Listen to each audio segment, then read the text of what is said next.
We're up on the wire. We're starting to pull good information. You charge these prematurely, and Barksdale will change up on us. The work we've already done. Look, I can't tell you how to run your case, Lieutenant. I can only run my own. Major, I'm asking as a favor.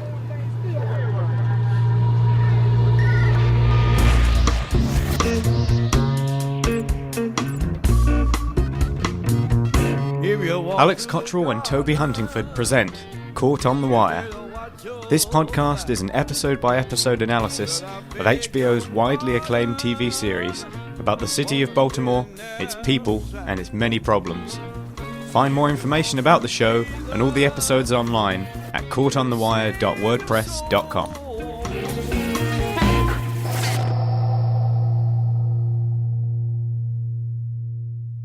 Hello, and here we are again for another episode of Caught on the Wire. It's episode 6 this week, with the title matching the show itself, being called The Wire, the eponymous title, which seems kind of unusual, uncommon, possibly. Yeah, it feels like they're not sure. Trying to make a statement with this episode, and I'm not sure if they do, but it's certainly a pretty solid one. So, the titular episode. Yeah.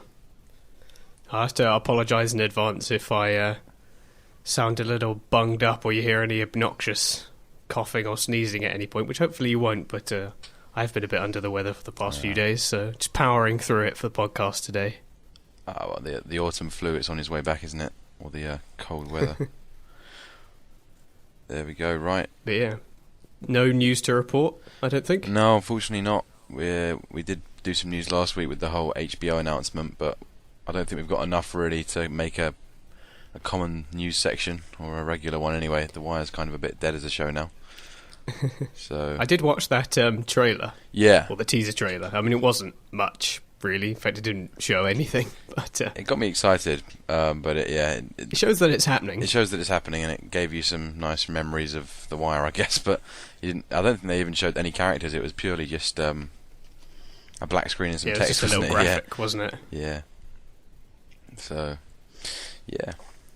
Shall we press on then? Yeah. I'll sort us out with a recap today. Okie doke, let's do it.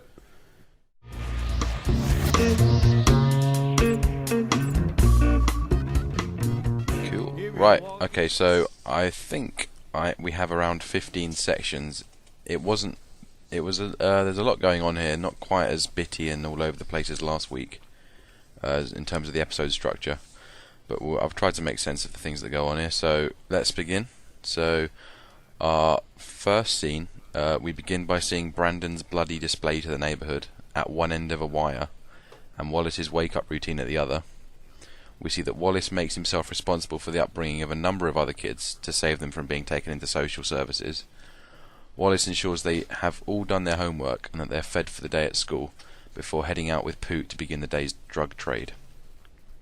They quickly spot Brandon, splayed out on a car bonnet, as described by Avon in episode 4, with one of his eyes gouged out and various other gross injuries. Poot seems somewhat intrigued and almost excited by this, whilst Wallace is instantly scarred by what he sees and expresses guilt and frustration. So, how's that for an opening scene? Yeah, it shows that there's been a big step up from what we've seen as a viewer on what the Barksdale crew is willing to do in order to make its statements. We've seen quite a bit of thuggery so far, but this is really brutal. I mean, this is, he really is splayed out, as Avon described, for everyone to see, and this sort of torture thing going on clearly. And it's just interesting how the show begins and ends with the same shot as well. The first, obviously, with Brandon, there he is, and the final shot is of the photograph. Yeah. Which kind of serves as a reminder for Daniels. Yeah, it really does bookend it, doesn't it? And we'll come back to that, of course, but Daniels does kind of stare at that at the end almost a bit hauntingly, wondering how much he has to do with it as well, in the same way that Wallace has to kind of stare back at it. It's very, very, very hard-hitting stuff. I think it might be one of my favourite episode openings in the entire series, actually. I seem to remember really enjoying the scene and thinking it was kind of the point where I was hooked on The Wire. It was like where it was kind of the point where I was like, yeah, this is great. Like, It seems to depict urban life like I've never seen it before, and it really felt real and gritty. And I was watching Breaking Bad at the same time, and it kind of made Albuquerque feel a little bit like a toy town. I remember, when you see scenes like the Wallace wake up routine with that great tracking shot, kind of really organic. It was like, it was just really well done and very kind of natural. So I thought it was great, and a really nice way to open the episode. And there's obviously going for that blatant but nicely done visual metaphor of the wire itself. It's like, and it kind of even works in the style of the wire in terms of it tapping the wire and communications. But in this case, it's electricity, isn't it? They're like tapping the electricity from somewhere, this extension cord going into where they are. So they're kind of tapping a wire as well for electricity. Of course, yeah. Which is kind of a nice connection. I quite like that. Yeah, it's cool. It's very nice how the Wire episode starts with this wire, just kind of a good minute of us following the wire along to his bedroom. It's just quite a nice kind of unusual way to kick things off. And it's where we're led towards the tragic living conditions of all these children and all the responsibility that lies on Wallace. Yeah. Even though, as we've been reminded before, and as we are continue to be reminded in this episode, Wallace is just a kid. He's very innocent. He's still very naive, and he's got a real heavy burden on him here on this episode. Yeah. This is quite a punishing episode for Wallace. Definitely, it's the one where he kind of really steps out as a character, and I think that wire is great at just suggesting how he's now not going to be able to, that murder's with him, and the wire kind of attaches him to it. Yeah. And it's a really nice way of kind of putting that across. So, yeah, overall a very, very good scene. It's interesting to see how there is a certain role reversal in confidence from the scene where they spot Brandon, because Poot is somewhat hesitant to make the call, and Wallace is very confident about it. Yeah. Whereas in reverse, we see Poot is very relaxed and is kind of, he's like laughing when McNulty gets scared by the dog. And he seems very calm about it, just describing the scene, and Wallace is obviously hit very hard by it. It's an interesting role reversal there. Yeah, perhaps it's to do with Wallace being a bit more of an amateur in terms of the drug field and wanting to do well. It shows his naivety, for sure, yeah. And Poot's clearly a little bit more weathered to the world and knows that whatever happens here is not going to be pretty, sort of thing. And I think it takes Wallace something like this to really realise how brutal the street can be. So. Yeah. And I think we as an audience get a realisation of that as well, because like I say, so far it's just been fairly low-level thuggery. Yeah. You've seen people getting beaten on, which is obviously not very nice, but this is a real message. This is genuinely horrible, and I think when you see it, you're opening with that shot, when you see it for the first time, it is a bit of a wow, Yeah, it's the only episode... Special effects actually coming out in an episode. Yeah, it's true. The special effects budget isn't exactly massive for The Wire, as the demolition of the towers in season 3 might tell you, but yeah, it was certainly used quite convincingly here. And those terrible CG towers still keep popping up every now and again. They look so bad. I think that was a bad choice using those. They really should have tried to find a real housing project demolition and tried to film that. It would have been so much better. Really. I actually think an old style, they used to have, before it was CG, they used to just do paintings and whatnot, didn't they? They were literally just kind of quite realistic looking paintings, matte paintings to do a backdrop. I actually think that might have ended up looking better, because the CG just has this weird ghostly look to it, and it sticks out like a sore thumb. It just looks all wrong. Yeah, and they wanted to make this really kind of hard-hitting point about this. It was almost like a 9/11 analogy, wasn't it, with all the smoke in the streets and the red lights, and just the kind of ham-fisted nature of the smoke really ruined that point for me, I think. So yeah, but we digress. Yeah, again, episode hopping, it's become a real theme. So but yeah, what can we say, really? That's a great opening scene. Yeah, that's pretty much it, really. I think there's a couple of other elements in there that will tie into when we discuss the title and the epigraph, but tie in like a wire. For now, I think that's about it. Yeah. Right, let's move on to number 2. McNulty visits the crime scene of Brandon and meets with Ed Norris and Vernon Holly, who are two of just career-grade detectives in McNulty's homicide division at the BPD. McNulty learns that the detectives have been waiting on Crime Lab for more than an hour, and that other units are currently busy at the City Council President's house, whose lawn furniture was stolen the same morning. McNulty and Greggs astutely decide that the first angle of investigation for this murder will involve seeking more cooperation from Omar. So there's our second kind of strand slash. I take it you're including all of the scenes with Omar. Oh no, Omar will be coming. This is more about the introduction of Ed Norris and Vernon, and that scene with the dog. It's quite a small moment, but I guess these are two pretty important characters that are getting introduced here. So I thought we might have a little chat about them. They pop up quite a bit, and obviously Norris is played by is it Ed Burns? Ed Norris is played by Ed Norris. He plays himself. Ed Norris. Ed Norris. Do, Oh yeah, he plays himself. That's right. Yeah, and got a bit mixed up there. During season 1, he was the police commissioner for Baltimore, which is kind of crazy. I mean, that's quite ballsy to appear in a show that is not the most favourable take on the city you're supposed to be the commissioner for. And that's why, if you watch quite closely, most of the lines that they give Ed Norris are lines that, rip the police department to shreds and talk about how it should be so much better and how it's all fucked up. So it's quite a very ironic use of the commissioner there. And for anyone who's like a local Baltimorean, it must be very kind of funny and meta. So it's great. He stepped down after I think end of 2002, so it was not long after season 1 aired that he stepped down. And during season 3, he was in prison. I should have done more research on why he was in prison. But he appears in the first episode of season 3, and then he goes into a big long gap that was when he went to prison. So he spent 6 months in federal prison. I'll try and find out what felony he was convicted of, but we might have to come back to that. Something for the news section. Yeah, we can next week. We'll perhaps have to leave you on the hook for that one and come back for next week to find out what the heinous crime Ed Norris did. Ill prepared there. Apologies, but it's just quite interesting to track Ed Norris's this kind of trajectory over the show, because even as an actor, he's quite interesting what he's been up to. But otherwise, I don't think there's much to say about those two. Do you think there's meant to be some kind of symbolism caught in the dog, Scary McNulty, because it's pointed, it spends a little bit of time on that part. I'm not sure if it's meant to be just an idle moment of humour or if it's trying to say something more there. I didn't really pick up on anything, to be honest.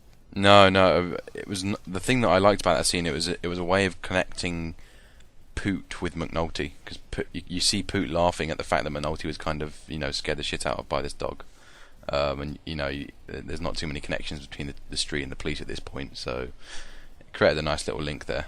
But otherwise, it wasn't. You could perhaps see it as similar to the train, where the train represents this kind of force that McNulty doesn't understand, that's going to come and bite him because he's challenging authority at every turn. But it's hard to say, really. Just kind of speaks to more gritty ghetto horribleness, and rabid dogs is just one part of it. So it's just another, in terms of the epigraph, all the pieces matter. It's just another little piece of the puzzle contributing to that environment. Just one more thing to deal with when you're in that place. Yeah, so it's just another way of painting a nastier picture, I guess, keeping it bleak. Yeah. Should we go number 3? Yep. So Omar eventually contacts Jimmy after he tries to contact him and asks to see Brandon. Omar is horrified by what he sees and agrees to pay it back by cooperating with McNulty and Greggs at the detail office. Once he gives the story of Brandon's kidnapping, Lester quickly connects it with the DNR recordings from episode 5. McNulty angrily pins the murder on Daniels because of his slowness with arranging the wiretaps. Omar then spills that Bird shot William Gamp back in the pilot and puts himself in as an eyeball witness out of determination to get him arrested. So, skipping forward a bit here, but this kind of links with the whole Omar investigation strand. So, in regards to Omar in general, Michael K. Williams' performance in this episode is excellent. It is really, really good. He does a very good job. Although it does open a little strangely, like he has that slightly cliched zooming out scream, kind of like him going him going no in the morgue when he obviously sees Brand. Yeah. So kind of strangely cliched moment. It's not that bad. It's not like it's sort of massively jarring, but it is a strange device for the Wire to use. This kind of zoom out to the hallway where the kids are playing. Yeah. No, It was very otherworldly, like in one of the most worldly shows you can watch, wasn't it? It was, it was particularly through that black and white security camera. It just felt really weird, and the ball sort of trailing away. Yeah, it was really bleak. It's just Jimmy's parenting getting worse and worse, isn't it? Just an awful judgment call. Yeah, that's another good bit that shows. Obviously, the questionable environment that McNulty would have his kids be brought up in. Yeah. So, yeah, I did write that down. That Omar's scream was weird. It would have been even weirder if they showed it actually, because I don't think they could have made that look convincing, because it was such a piercing scream. So you just kind of see the lead up to it. And then there's. But at the same time, we can understand his anguish because he is obviously implicated in Brandon's death and him being in a place where he is going to get hurt. Yeah, and I think that scream really sets up a sense that the revenge is going to come down on Barksdale like nothing else, and that's going to be a big direction where the show goes next. So it kind of justifies that. Really, kind of has this classical feel to it, doesn't it? It's a very classical tale. Like someone's lover is killed and they will avenge them. Like it's a very sort of classic story device, really, but it's obviously been made for this contemporary environment. Works very nicely. Yeah, it feels very fitting. Trying to think of anything else about Omar here. There was that scene where he goes back to the police office and he comments on, why aren't we in a real police office? And then McNulty makes that nice point about how, we're out like you playing the game for ourselves, sort of thing, and they want us out of sight and out of mind. And I think that's kind of wants Omar to really, spurs Omar to help him on even more, really. So, and it guides us towards the scene that most people associate with Omar, which is the courtroom scene. Yeah, leads us towards that. Yeah, little did I know that I'd have to wait till midway through season 2 to actually come up against that scene. But yeah, it plants a seed that does get paid off very nicely. Which is and perhaps the most notable Omar scene of them all. Actually, that court scene when it eventually arrives. So. Yeah, most people know the I got the shotgun line. Yeah. And obviously it introduces us to Bird's fancy gun as well, which pops up later. One of them A countries. Yeah. Cool. So I'm not sure if it's ever mentioned precisely what weapon it is. No. Just one of those Australia guns apparently. Yeah, I'm no expert on firearms. No. I don't know any Australian weapons, if there are any. Didn't think Australia were one of the main firearm centres, but so yeah, it doesn't really ring a bell for me either. Obviously, it's nice that Lester immediately connects what Omar's saying to the time readouts on the DNR recorders, and classic Lester fashion, linking everything together within a split second. And he's got a real teacher and student vibe between him and Prez. Yeah. These kind of looks of... I don't know, it's really hard to describe it, but he just kind of has that fatherly figure look about him when he's looking to Prez, doesn't he? Yeah. You've done well, son, kind of. Yeah, he's not... idea. He knows that he's not in a inferior position, no way at all, with that kind of stare over the glasses that Rhonda refers to on a few occasions. It does come into play. I'm the father you never had. Exactly, yeah. And I don't want to be disappointed in you again. As Daniels points out much later. Yeah. The only time Daniels ever laughs. Which is possibly weirder than Omar's scream, actually, but we'll have to come to that later. Can't be the only time, surely. There's got to be another time. I can't think of another time. He's the most serious guy in the world, I think. But speaking of Daniels, there's a great scene here in the Omar scene where McNulty Freeman informs McNulty of this discovery, and McNulty, impulsively goes and pins it all on Daniels for not responding. And again, it's one of those great scenes where I can't really pick a side because they're both so right and they're both so wrong. Kind of, I remember when I first watched it, I was always kind of on McNulty's side in those Daniels season 1 confrontations, because I was like, yeah, come on McNulty, like for the justice. And then on all subsequent occasions, I've always been for Daniels, because you begin to realise how much of an arsehole McNulty really is, and it's just it shows how the show really does have a lot of depth to it. There's a couple of other good examples of McNulty thinking that it's all about him, especially in that scene where they're outside, they're on the plaza next to City Hall or next to the court? Yeah. And McNulty's saying that Rules is just doing it to screw him, but it's a little short-sighted. Rules is unlikely to make decisions like that just to piss off McNulty, because we can see that Rules' decision behind it are much, much bigger than that. Yeah, it's ultimately about the stats, but McNulty wants to make it about him as much as he can, can't he? Yeah. But I guess we'll talk about that more when we get to that section. Yeah. Should we go to section 4? Yeah. So it's clear that we're entering spring now, and D'Angelo struggles to choose a warmer outfit to wear in the pit. We see that he's gotten close with Chardine the stripper. He and Wallace chat in the pit later on, and it's clear that the knowledge of his involvement with the death and mutilation of Brandon is cutting him up. D'Angelo tells him to detach himself from it, but it's clear Wallace is unable to let it go. To make matters worse, Avon arrives on pit with Stinkman Stringer to pay Wallace his cut for his role in the murder as the scoper. D'Angelo receives his cut for doing the relay, whilst Weebay and Bird receive their cuts for doing the muscling up. Wallace seems intimidated by his reward. So that's our next kind of strand. Back to Wallace. What did you think of obviously where D'Angelo is deciding what to wear? What did you think of the cutaways from that to the old gangster film on the TV? Yeah, it's just, I guess, does it speak to D'Angelo's inflated idea of what it means to be a gangster, possibly, or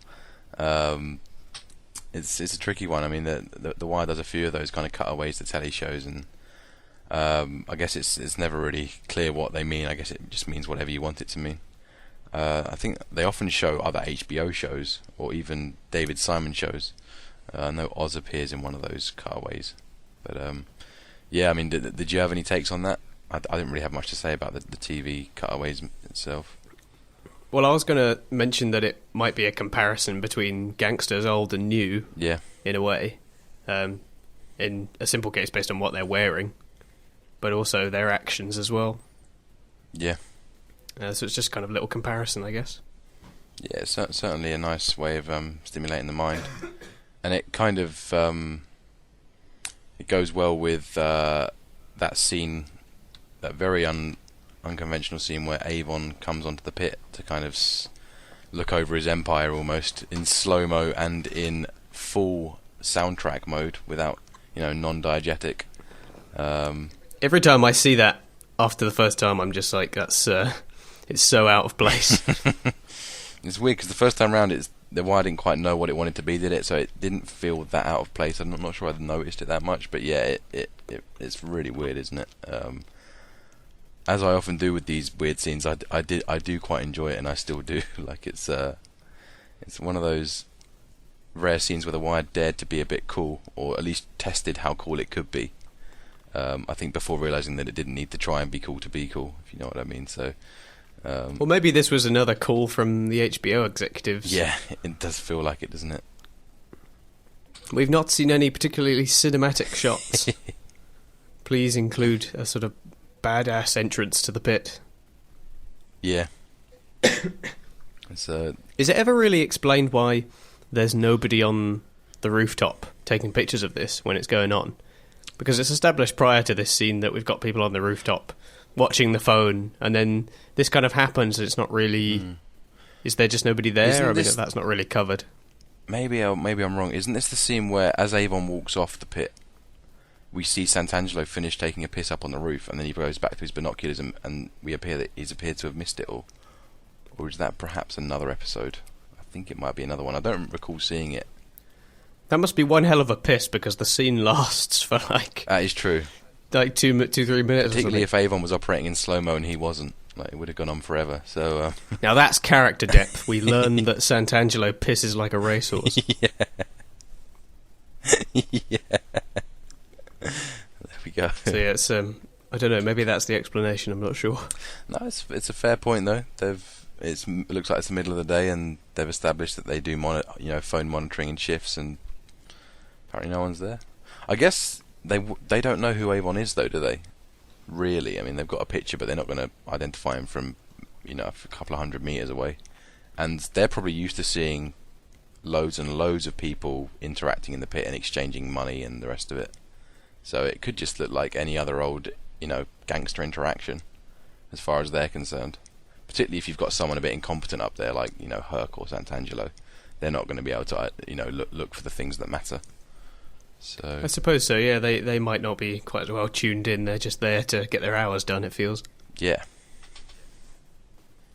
And we see a lot more of Sant'Angelo in Rawls asking more favours of him, basically being his little snitch. Yeah, it's nice that Sant'Angelo had a kind of a thread in season 1, which never comes back. I mean, it's nice that he stays around throughout the show, but yeah, it's definitely quite good in season 1, I think, Sant'Angelo. And plays a nice role. He appears quite a lot in the show for a character that is generally sidelined. We don't really get to know Sant'Angelo in any meaningful way. You kind of feel like, because you don't see much of him, you understand that he's a character that's there for the hours, as you say. He's not there to chat to anyone. He's there to earn his money and go home, sort of thing. He's not going to get involved in the politics if he can avoid it, as we see when he tries to reject all of Rawls' requests about spying on McNulty.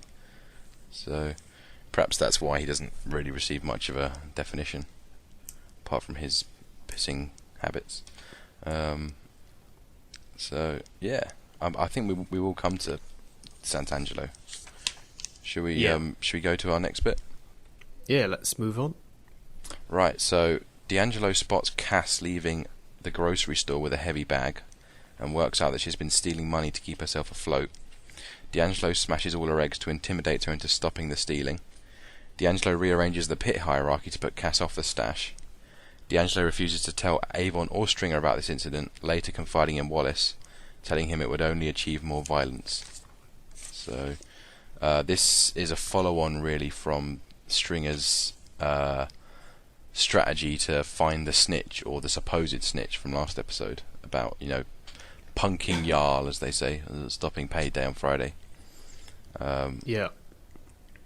And Cass is appeared to have been thieving money off the stash just to keep herself afloat. So, was I the only one that kind of picked up on a very pointed visual metaphor here with the egg scene? What? Because it seems to me that he's obviously there with the eggs and he's kind of using them to intimidate her. But also, it's kind of like maybe a pun, because it shows that D'Angelo is cracking down. Okay. Yeah? No? Yeah. Okay. Okay. This is an in-depth Wire podcast. We're allowed to go this deep. But he is kind of this is D'Angelo cracking down to some extent. Like, I think he's in this episode he does toe the line a little bit more and defends the actions of the Barksdale organisation as a whole a little more, even though he still has these assertions about selling stuff and just walking away.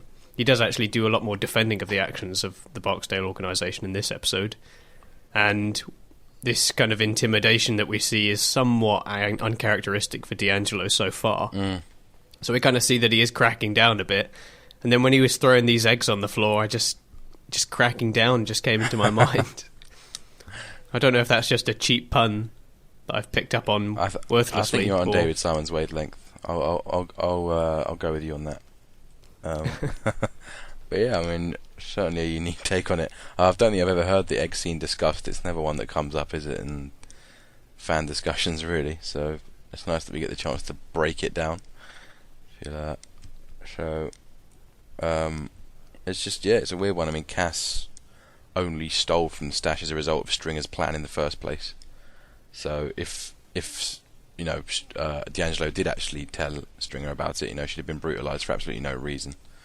So it's probably a good move to stay away from it and just rearrange the pit arrangement with putting her off the stash and letting Wallace know that no one's been snitching, just a bit of thieving going on. So, and that could tie into the earlier comparison between gangsters old and new, in that D'Angelo is to some extent the sort of a new breed. He wants to avoid the violence. He wants to avoid people getting beaten up. He's not going to let people get away with it, but he's not going to just go at someone with a baseball bat like Avon or Stringer might if they found out about it. Yeah. Well, they wouldn't do it themselves, but you know what I mean. They would order that. Yeah, it's that conscience which is such an important part of D'Angelo that just keeps on speaking, isn't it? And speaking of that old and new gangster thing that you're picking up on, that slow-mo scene is perhaps another way of linking that in. The idea that the rose-tinted glasses glory days of being a gangster picked up through the slow-mo and the soundtrack kind of thing. Never again seen in the show, but it's a nice way of making it seem more traditional. I guess in some ways they're trying to demonstrate Avon's personal view of himself, that he is this kind of, he is the badass, he is the gangster, and he's going to go in there with his boys and his music playing, and we're kind of seeing it almost from Avon's state of mind. Like he owns this place. Here he is. Like he has the music's playing. He definitely has a romantic view of being a gangster, and there's no doubt about that. And it's becomes completely the antithesis of what Stringer thinks being a gangster is later on. It's all about him and the business and the money, and later for that gangster bullshit. So it's almost a nice way of getting in Avon's head, really, about how he feels about the way he runs this empire, and it makes him very happy. So it's sad, really, because it shows that D'Angelo's method is what continues the organisation forward eventually. That kind of method of non-violence, and Stringer obviously sticks by it. Yeah. But by the time that happens, it's too late. Avon has already made his move. Yeah. So it's tragic in the end, but a very nice conflict. And so many of them are. Right. There we go. So that's. Is there anything in that we didn't cover? No, so there's quite a few things. I mean, the Cass. There is a bit at the end where D'Angelo talks to Wallace again about.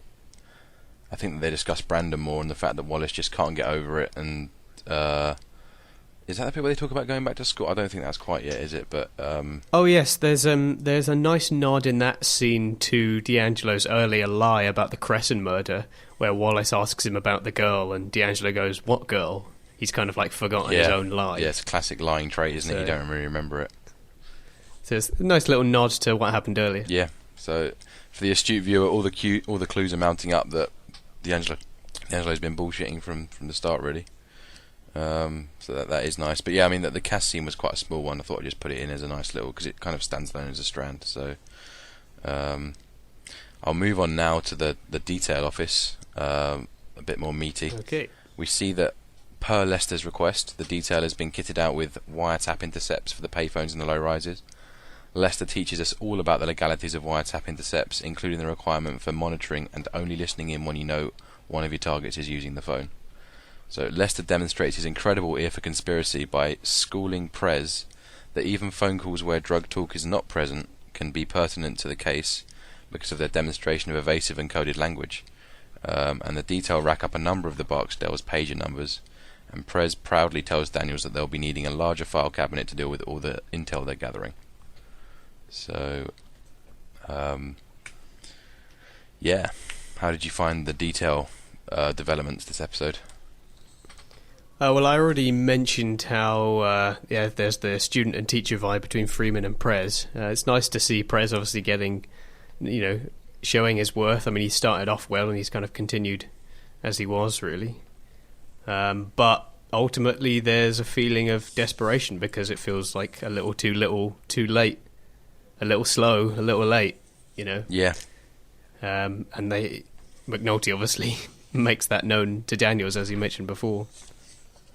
Yeah, definitely. I mean, I think it's just great seeing Prez's face when the first wiretap call comes in, and like the face just shows how they're discovering this whole new world, like it's just opened up to them. And it's just a really nicely kind of subtle bit of acting that I think it's just really exciting, and I guess you really have to keep in mind how little, like how much we know as an audience, but how little they know when they're going into this. Like the characters, like you say, it really is opening them up to what they could really only speculate about before. And that's perhaps why you could justify this episode being the most important and deserving of being the title episode, because it's when they finally enter this world where they can, understand what the criminals get up to. Something that's very rare in the police department up until this point. So yeah, it's a really nice moment, and I think with the Wire set up now, the show's kind of establishing more links between the street and the police. I talked briefly about Poot laughing at McNulty as he's barked by a dog. That kind of was a bit of a side one, but I mean, you have Lester and Prez picking up lots of conversations that have wider meanings for us because we're following the drug dealer storylines in a way the police aren't able to. They're just kind of out of context for them. So there's a nice kind of bit of dramatic irony there where we can, you know, the calls that come in are part of the storyline in the street but aren't for them. So you get characters frequently monitoring on rooftops the characters that we know well. So there's a nice sort of few linkages being established between the street and the police. There's that one, for example, where Bodie comes back and asks where everyone's at because the pit's all quiet, and so yeah, it's nice that's all kind of linking up now. It's something that kind of hampered shows like Game of Thrones, where all these strands were so separate for so long, and it perhaps kept everything a bit disjointed. And it just felt like a short film fest, in a way, didn't it? Like all these kind of little shorts in a fantasy world, and they're all great individually, but after a while you find yourself thinking, right, but how is all of this related? Yeah, and that's something that the Wire never has a problem with, because everything is so interlinked and all the pieces matter. That it's great. It's a very, very interrelated world that's becoming more and more interrelated as the Wire is set up. So, also with the detail, we do get a little scene to move Polk along. Yes. In that little scene with him and Daniels. And it seems a little... He does quite willingly give himself up to medical. Yeah. I mean, on my recap, I put Polk's reign of incompetency comes to a close as he's caught by Daniels, heavily drunk at 9 a.m. Daniels offers him a choice of either drying himself out by seeking medical help for alcohol abuse or going out on the rooftops wet. And Polk appears to choose the first option and leaves the detail. it's like the ultimate cop out, like the most lazy man in the world. So yeah, I guess they're just kicking a pretty lame character out the door. Really, there's just nothing that he as a character can really bring to the detail other than every now and again it's the drunk man who doesn't do anything. After a couple of episodes, you've kind of got the message, and if they don't want to add anything else to the character, then they're, why keep him around? Really. And he does actually come back later on, isn't he? He's working for some other smaller office much later on in like season 4 or something. He does have a few other episodes. He comes back in the detail in season 2. Oh yeah, that's right. Yeah. He comes back on the. He comes back for Valchek's original detail, the Sobotka case. Detail, and he's one of the reasons why that detail is killed quickly because of incompetency, and then Daniel's detail is eventually re-established. But yeah, I mean, he plays a bit of poker, I think, in season 2, and he also is seen once more in season 5. They love doing their cameos in season 5, but he comes back as an evidence control man, so he's obviously taken a few downgrades in rank for less work. I think the line he comes up with is beats working. So Polk's ideals stay true to the end. Yeah, another one of those characters who learns nothing, really. Yeah. In season 2, I think when he comes back on the detail, he says something along the lines of "Who signs the overtime?" Yeah, again. So it's just kind of straight back into the do as little as possible and earn as much as possible. Yeah.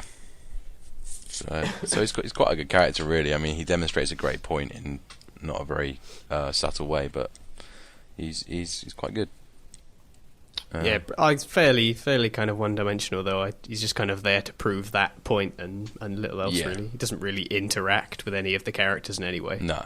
Except for, like, Mahone, and they just kind of merge into one, really. They just go out for tastes all the time, and we don't see much of them, as much as I'd like to see a little bit of them. No, it's... that's the last we'll see of him in season 1 anyway, so... I feel like there's a potentially tragic story behind the pair of them that we never really get to see. Because when you look at characters like that, you're essentially seeing a sort of lifelong case of depression, really. Yeah. And we kind of never really see the backdrop to that, so they just remain as comedy characters, really. But I think if they'd wanted to, they could have given quite a tragic backstory to it, and we might have even ended up feeling quite bad for them. Yeah. But I guess it's just not enough space. Yeah, it's quite a nice point because they do seem horribly, unfocused and unmotivated to do anything. Like, it'd be interesting to see what their domestic home life is like. I mean, whether they're married or whatever, but they clearly don't find much joy in anything, do they? So. And there's more great acting from Daniels. You can really kind of see a mixture of the authority, but also pity on his face when he's talking to Polk. You just kind of, you really does see him as quite a pitiable man. Yeah. It's just, he stumbles in and leans over the photocopier, practically falling asleep while he's standing up at 9 a.m. I mean, it doesn't get much more shameful than that. So, yeah, there we are. That's on to the next one, Polk. then. I don't think we'll be discussing Polk much more for the next few episodes. So let's move on to a bit of Bodie. Slice of Bodie. Through Maurice Levy's perfectly choreographed court case, Bodie's able to walk free, assuring a judge that he's ready to be good and begin a GED program. Bodie returns, however, to an empty pit and uses the payphone to find out where everyone is. Herc is on monitoring duty at the time, and once he informs Herc of Bodie's appearance, the two decide to go and beat on him again. Bodie produces his release papers and reminds them of how much of a joke the juvenile system is, before bargaining for a ride home as compensation for Herc and Carver's needless brutality. So, this ties Herc, Carver and Bodie in this week, as these three characters have been quite linked so far in season 1. There's another example here of Herc and Carver sort of beating on him and then eventually having to do right by him. So in this case, they give him a lift. Yeah. Surprising that they'd take that. I mean, I think because of all the pool that they played last week there, it's almost they're friends when they're not beating on him sort of thing. It's just a strange police relationship that these people have.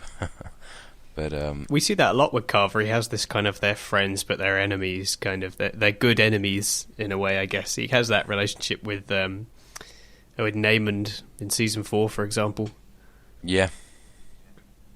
So I don't know, that's just their style, I suppose. Yeah, it's just they love a bit of violence, but they'll never let it get in the way of friendship, sort of thing. So once they had no, and they look back on it fondly later on as well. It's odd how desensitized they are to all the clanking and splitting heads or whatever. Just the Western District way keeps you very violent. And we see more clever sneakiness from Levy. He's able to, falsify all these credentials for Bodie in order to get him free. Yeah. It's not really clear how he managed to do all of these things. I mean, it must be a really incompetent system to just allow it to go past that quickly. But yeah, I guess that's what they're trying to highlight. We see this empty courtroom and we see a judge who obviously just wants to get it done and get it out of the way. And that's what they're trying to highlight in these scenes, basically. Yeah, absolutely. I mean, identifying certain youths who could benefit from a push in the right direction, and instantly onto the putting the heartstrings and getting the judge going is ridiculous, really. But again, what's really sad about that is that if Levy really did do that, it would be a really good thing, and it would actually be beneficial. But of course, we know that it's not something that he's ever going to do. But it's kind of sad to see that glimmer of what is actually quite a good idea. He kind of suggests something that is quite a good idea, but it's not what he's doing at all. He's just making his money, and he knows that drug dealers are always going to be able to pay and pay well. By saying that, he demonstrates that he knows everything about being good, but yet he's still, possibly therefore one of the most evil characters on the show, like Clay Davis levels of evil with not an ounce of heart, really. And of course he's a lawyer. Of course they're going to hammer home the sort of the evil of the lawyers. Yeah. Kind of. Yeah. But I agree. I mean, it's a good show that he knows exactly what he's doing. Yeah, and for that reason, he's a fantastic character. I mean, I always enjoy a Levy scene just because of how great a lawyer he is. Like, he's fantastic. Should we go further on? Yep. We have Bubbles now. So Bubbles is working a straight job at a market stall when Johnny approaches him with an idea for one of their old-time cons. Bubbles is eventually tempted by this prospect and joins up with Johnny for some thieving. They scam a driver who is transporting some metal around, so I think it's copper, around town by getting, and they scam him by getting Johnny run over and then lifting the metal from the back of the pickup truck whilst the driver is otherwise occupied. They sell off their yield at a construction firm for about 30 cents a yard or something like that, and then Johnny gets busted buying one last hit of heroin for the evening with their takings. So, Bubbles, what did you take this time round? So I only noticed this the first time, this time that I watched it. I've seen this scene obviously quite a few times now, but Johnny steals fruit from the stand. I never noticed this until now. He kind of makes a subtle hand movement, sort of digging stuff in his pockets. You only see it for a short second, but he's thieving whilst he's planning to do some thievery, which is kind of, it's sort of showing of his character. Yeah, again, just no guilt and all evil. And just again, Johnny is someone who's very, very evil, but I really don't enjoy his character, just because he's a bit of a doofus. I mean, I went over this last week, but yeah, I kind of think Bubbles' stories in general are perhaps a little bit weak compared to the rest of the show. I think Bubbles is perhaps the best actor. Andre Royo, it's got the most nuanced role of anyone, I think, with Bubbles. But I think, beyond season 1, Bubbles, I've always find him a bit drifting and boring myself. I mean, that's kind of the point of a homeless person, isn't it? But he's a great character, but kind of weak storylines, I always found. I guess it just boils down to scheming and getting high. Yeah. And once he finishes, his ties with Greg's and being a witness, being a CI in season 1, it kind of just, falls down into this sort of drifting mode. I always found the charade stuff in season 4 a bit, that was always the weakest part of season 4 for me. It doesn't quite build in the way that perhaps it should. Yeah. In order to make that pay off. But I guess we can discuss it when it comes to that episode. Season hopping, apologies, but I was going to mention that the actual thieving they do of the copper off the back of the truck, it's really quite unconvincing. I mean, they stop this truck and he kind of fakes being hit by it or whatever, but then they run across with this shopping trolley and it's making loads and loads of noise and they're lifting the stuff off the back. I mean, are we really expected to believe that he wouldn't notice that? I mean, this guy has got to be pretty daft to fall for that. Well, I mean, maybe he did, but the sight of this guy he's run over with his urine pouch flying out is perhaps more of a worry for him at the moment than his copper. But yeah, it is a weird one. But I guess, if the copper's on the company, he's got a legitimate excuse for getting stolen from. You might not perhaps worry too much about it. But yeah, it's certainly not the best. Well, he doesn't really react, does he? I mean, I think maybe he is meant to see it. I don't know, but it's certainly not. Maybe he does see it but doesn't react. But as a result of that, as a viewer, you're just there going, can't he see this going on? Has he not heard them? It's not exactly Hustle, is it? It doesn't really wow me in terms of a long con, or even it's a short con really. But yeah, it's perhaps that's the point. I mean, they're not exactly the most ingenious of guys. So, it is strange.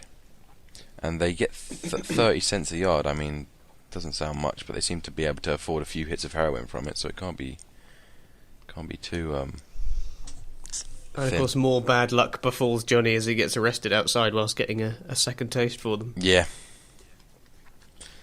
not fun. But otherwise, there's not loads to say about Bubbles, really. Not in this episode, certainly. No, definitely not. So, there we go. Should we head on to the rules stuff? Yep, let's move on. So, rules reads McNulty's reports on the Colt 9, which link Deirdre Crescent with Roland Boyd and Tareen Leggett. The cases are weak, with D'Angelo being witnessed at one of the crimes, and the shells found there match the gun used in the other two murders. Nonetheless, Rules wants D'Angelo charged to improve the stats, but also probably to put the brakes on McNulty's detail. The detail is frustrated upon hearing the news, and eventually convinced McNulty that Daniels fighting for the case with his bosses is the best solution, despite McNulty's concerns that his ambition will make him subservient to them. So, here we go with the big, I guess the source of the most drama here was that Rules wanting to put the brakes on the case, and that kind of flew through a lot of the episode. There's a great scene with them. We already mentioned it, where they're chatting on the plaza, and we kind of see them cut between the shot of the foreground, the foreground which is out of focus, has those chess players, kind of throwing back to that analogy about the chess. And now they're talking about their game, the police game, the political game. Yeah. It's kind of a nice callback to that analogy. Yeah, the chess visual there is beautiful, and it's not this. To be honest, I only noticed it when it was pointed out to me by Erden Lavic's subtle, video essay. Yeah, it was. It's beautiful though, isn't it? Really, and it's such a great use of it, because this is the definitive scene in the episode where the chess strings are being pulled by those gods, sort of thing. Yeah. And you really see him all getting fucked over. So yeah, very good stuff. Does it not seem a little bit strange that Burrell sides with Daniels over Rawls near the end, where they have that scene? Daniels is trying to defend the prolonging of the case, and eventually we see that they get more time. Yeah. It seems unusual that Burrell sides with Daniels over Rawls on that one. I think it works fine. The only thing I think is perhaps lacking in logic a bit is Daniels didn't think about the argument properly until he went to that extra special meeting with Burrell present, where he makes a good point, but perhaps quite a basic point, that Rawls' cases are flexible as to when they can be charged, whereas Daniels' case needs to carry on now, otherwise they'll lose everything they've built.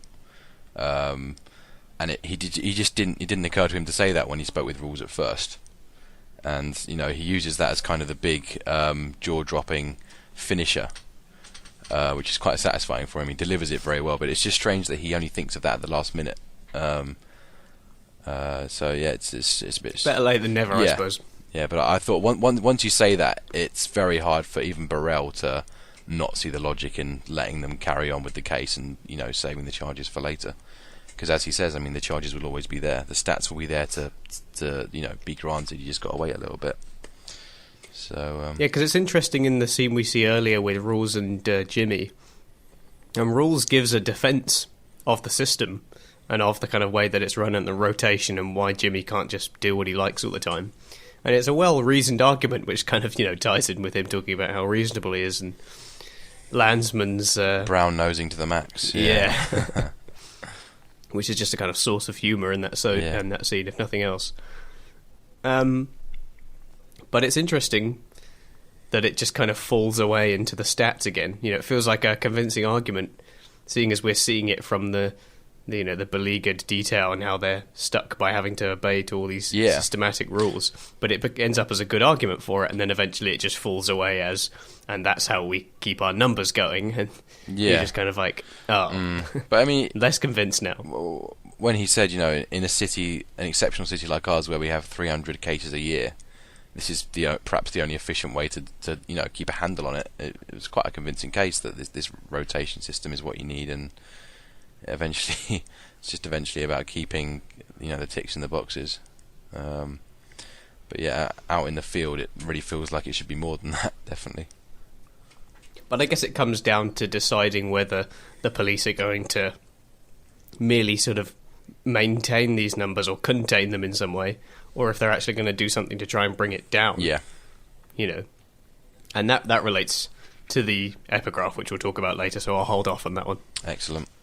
Okay, the next one I had was Poke, but we've already done Poke, so we have 2 chapters left. So okay. We've just talked about this one, but I'll quickly go over it. Daniels tries to persuade Rawls to let them run the case, telling him that Barksdale will change up his pattern if he tries to pursue the stats from the Crescent cases. Rawls does not budge. Following McNulty's angry buckshift over Brandon's murder onto him, Daniels arranges a sit-down with Burrell and Rawls and makes a very solid case for keeping the case rolling, by highlighting that the judge needs to be appeased and that Rawls will always be able to charge the cases, whilst the details case is very sensitive to time and other factors. Even Burrell sees the reason in this and allows Daniels to carry on with the case. So there we are. That's our bit. Is this the scene where Daniels has his "this is bullshit"? Or was I seeing? No, that's it. Yeah, that was it. It was excellent. Okay. Yeah, it's that scene. Yeah, it's a fantastic Daniels moment. Proper, the most staccato person. What was that other great line that we always used to quote? Did you go behind my back? Detective McNulty. Yeah, it's fantastic. It's pretty damn sophisticated. It's just, He's great when he's angry. He's so intense. yeah, it's just so jumpy. His voice is just the most staccato thing. It's hilarious. But yeah, just more Daniel's entertainment there. I think we've talked about that really, isn't it? It's quite a nice scene. But Daniel's is in all sorts of great discussions this season with Burrell, and there's plenty of good ones to come. So let's finish up with this last one. Rules asks his loyal subordinate Santangelo to dig up any dirt he can on McNulty, taking Daniel's ability to hold on to McNulty very badly. Daniels informs the detail that the case is saved, and McNulty warmly thanks Daniels. So, I guess we already kind of mentioned this one too. We talked about Santangelo being a bit dug into the detail for rules. It's not really clear what he's... Is it ever really kind of revealed what he gets in exchange? He doesn't seem to ever really get anything. no, I mean, he just gets to be in Rules' big good books, doesn't he? And when you see how angry Rules can get, that becomes a gift in itself, doesn't it? It's like the kind of negative leverage. Yeah, he just the only thing he gets in return is not to be destroyed by Rules, I guess. Yeah, it's kind of a negative motivation, but effective at the very least.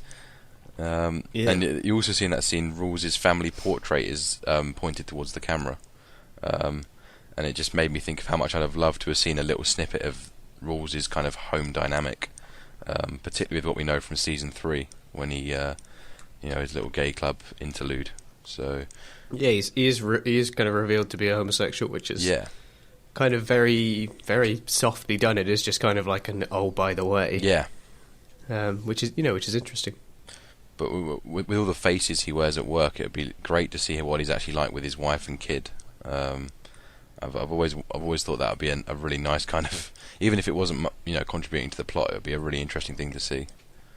Yeah, it does sometimes feel like there is a certain lacking of seeing people's behind the scenes in a way, but I guess there's just so much to cover at work and whatnot. As Freeman says, that the only pieces that matter are the ones that matter, and seeing Rules' home life doesn't really contribute to the plot, does it? So no, I guess that's why we don't get to see it.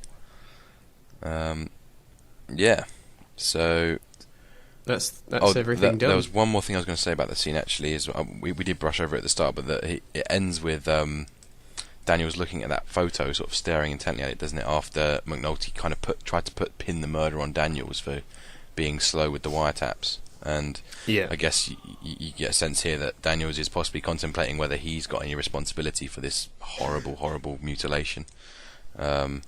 And that kind of bookends the film with the episode with that big guilt theme, and it kind of ties everyone down with guilt, Wallace and Daniels particularly.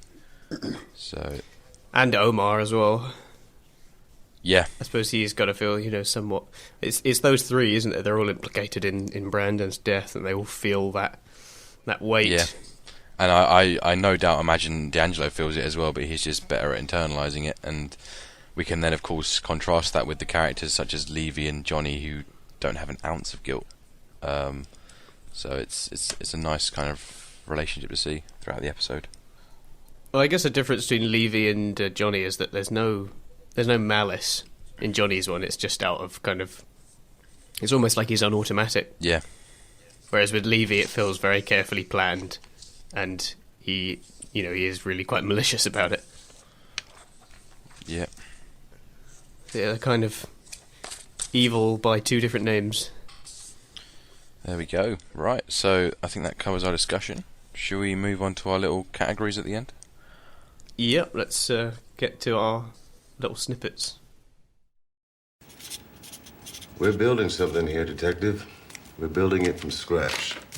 All the pieces matter.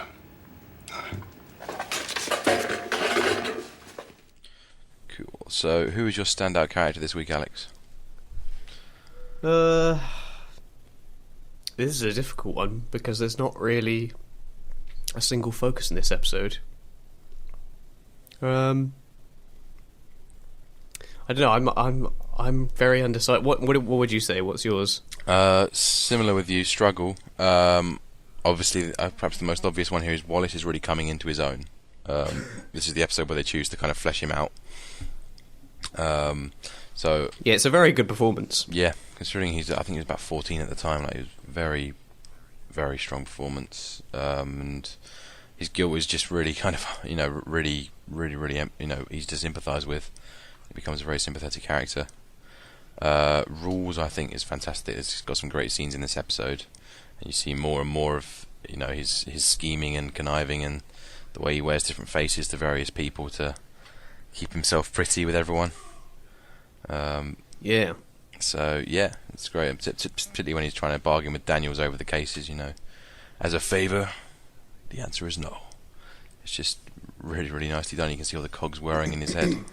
And I'd say another great Daniels episode. I mean, Daniels has loads of great season 1 episodes. So It almost feels like cheating to reference Daniels as your favourite character in season 1 because he's just so good in every episode. He's great. I mean, he didn't appear until near the end of this episode, actually, but when he pops up, he's just fantastic. And he's always dressing down these people and making us kind of scared ourselves for us, really. So I'd say it's tough. I think we'll go with Wallace, really. Yeah, I don't really have anything to add to that, Yeah. because there are loads of great characters, but in terms of standout characters, some episodes just don't have any. It's just a real ensemble thing, and there's no one to really pick on. Yeah. Well, there you go. Wallace for me, undecided for Alex. So what about your favourite scene? Oh, favourite scenes. Oh, yes.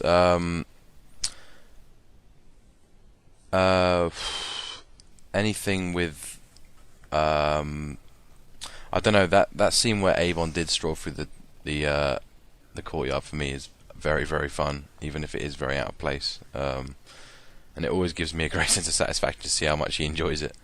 Avon looking over his empire. So I'd go with that. I mean, anything with Daniels and Rules and a lot of their kind of political discussions this episode was great as well.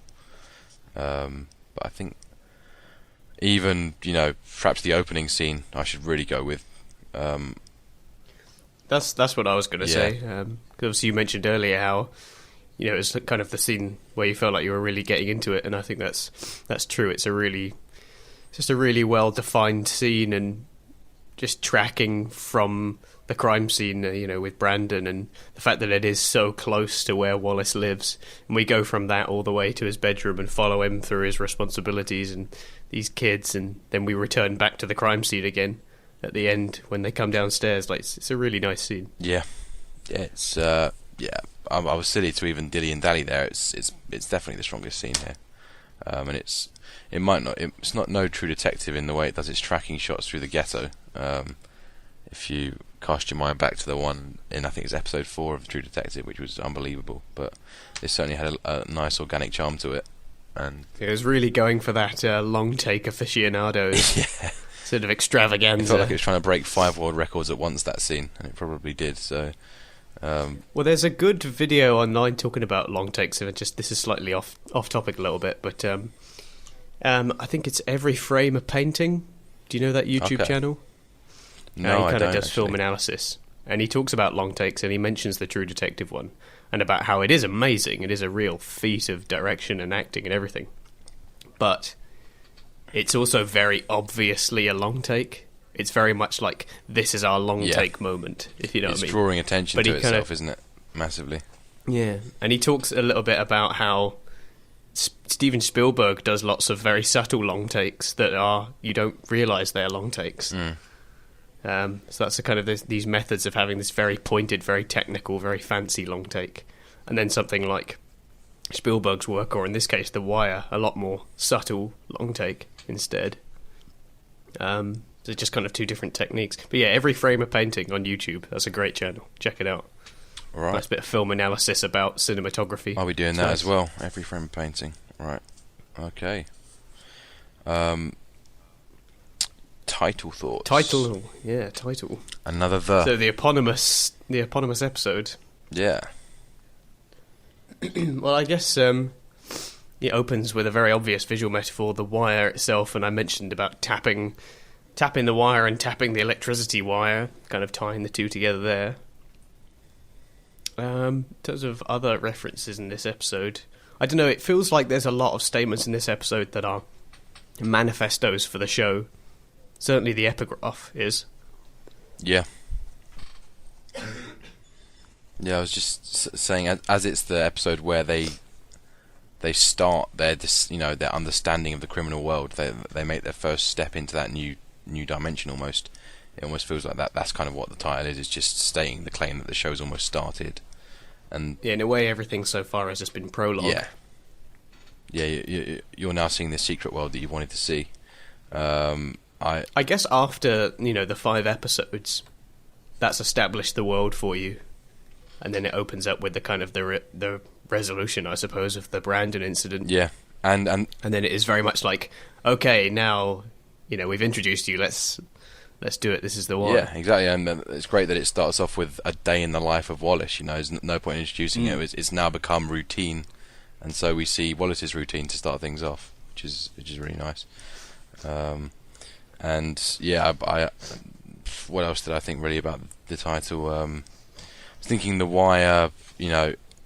Obviously it's the metaphor that ties Wallace to the guilt of Brandon, ties all sorts of people to guilt really. And you could also say that wire is used to constrict and tie things up, and that describes most people's position on the show, or perhaps they're dangling on a wire, or they might be tripped up by a wire. It's kind of this idea that you're always on edge and in danger, and no one's safe and everyone's trapped by something. A balancing act. Yeah, to be on the wire. The only character who perhaps isn't trapped is Omar, although it's not at the moment. I mean, he's still very. Although that doesn't mean that he's still not being victim to some pretty horrible. Incidents. Yeah, definitely. I mean, at the moment he's emotionally slave to the Brandon, but I mean later on he becomes this force that doesn't really answer to anybody. So he's kind of the exception there. The true independent. Yeah. Did you have anything else to say about the title? No, I mean, it sounds like it should be complex, but I think any more that we say about it being related to a manifesto of the show and everything is pretty self-evident, really. So I don't really want to beat a dead horse. Yeah. Cool. Well, that leaves us with an epigraph. So yeah, Freeman, this is... I mean, like I say, this really is just kind of like a statement for the show itself. All the pieces matter. Yeah. Every single character, no matter how big or small, has their impact. Yeah. And it ties into the chess analogy as well. All the little pieces, even the pawns, they matter. And you've got to pay attention to all the little details. And it's a nice lesson for people that people like Herc, who don't understand how interconnected everything is, but they're still responsible for so much without knowing it, and how everything's connected no matter what you do. So and yeah, it just speaks to the lack of time wasting in the show. Every scene builds towards the plot and is therefore important, and if you miss something, you've missed an important part of the plot that you might not be able to pick up later. So perhaps an interesting part of what Lester is saying is also left out in the epigraph, because he leads into that by saying we're starting from scratch here, and all the pieces matter. Yeah. And that feels like a statement very much for the city as a whole. They are kind of starting from scratch. We see these kids living in these old vacant buildings, and they have so little, and if you want to create a better city and a better society, you are starting from scratch, and you need to concentrate on all these little details. It's this real statement for the whole show, and for the city of Baltimore. It's a very all-encompassing thing. So that and the title go hand in hand. Like we were saying about this being a sort of seminal episode. Yeah, I'd agree with all that. Right, I normally we'd wrap up there, I guess. I'll quickly fill you in on that Norris cliffhanger. Oh, yes. Yeah. So in December 2003, Ed Norris was indicted on 3 charges by US Attorney Thomas DiBiagio. 2 of the counts charged Norris had made illegal personal expenditures of over $20,000 to pay for expensive gifts, personal expenses, and extramarital affairs with at least 6 women from the Baltimore Police Department's supplemental account. And the 3rd count alleged that he'd lied on a mortgage application, stating that approximately $9,000 he received from his father was a gift, when it was actually a loan. So halfway through the recording of season 3, he went to prison for 6 months, and then he came back to record seasons 4 and 5. So there you go. Oh, Ed. Not before he was the commissioner. That's not a very pretty line of convictions, is it? But it's just such a great way of proving the show's point that people in positions of power are, always going to be a bit corrupted. Yeah, it's strange to see him there kind of talking about how the system needs to be fixed. Yeah. And he, the real actor, is playing the system. Maybe Simon bribed him to go to prison and commit these crimes to wake people up. So that's quite the conspiracy theory. I don't think I'll be following. And through that like most conspiracy theories, it requires quite a large suspension of disbelief. Well, on that bombshell, I'll say no more. Should we wrap things up? Yeah, I guess that's it for another week. Thank you for joining us. You can find an archive of the podcast and links to our YouTube and little blog posts that we do. We did a little one last week about the HD release. You can see all of that on our website at caughtonthewire.wordpress.com. You can contact us on the website as well, but you can also send us an email if you're so inclined at caughtonthewire@gmail.com. And I guess we'll be back next week as usual for episode 7. I guess that's it, unless there's anything you want to add, Toby. No, I think that's everything. See All you right. next week. See you later. What you know about Baltimore? What you know about Baltimore? Baltimore. What you know about Baltimore? What you know about Baltimore?